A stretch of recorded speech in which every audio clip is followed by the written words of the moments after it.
Hey, my name is Sam, aka Mr. Two Pairs Minimum, and let's take a quick look at the Jordan 11 by Jordan Brand in the Gamma colorway.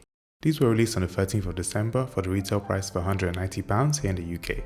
I picked up this pair from StockX and it comes in a black box with Gamma Blue Jordan branding. The shoes come wrapped in white checkered carbon fiber inspired paper. Although I do like the packaging, I would like Jordan Brand to bring back the glossy shoe tree inserts like they did on the old pair, but we're not here for the box, so let's get right into the shoes.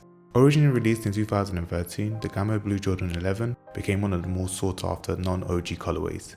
It was brought back this holiday season, however this 2025 pair had a higher cut pattern leather. However, it kept its tonal ballistic mesh upper with hits of Gamma Blue and Varsity Maze Jordan branding on the mid-tongue, heel, lateral heel collar and insoles. Overall, it's a sleek and simple Jordan that still sports the Jordan 11 performance tooling, like the Phylon midsole, a carbon fiber spring plate at the midfoot, plus the super grippy yet cool looking translucent icy blue rubber outsole.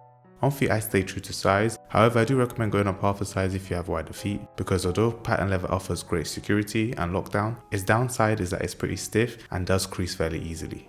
As usual, purchase links will be in my YouTube video description. Thanks for watching, please drop a like and comment glossy to show me you enjoyed this video. Now let's discuss, did you pick these up? Personally, I had to let my pair go. I looked at my finances and looking at some of the upcoming releases in 2026, I thought, yeah, let's be good. But let me know your thoughts in the comments below. Apart from that, have a good day.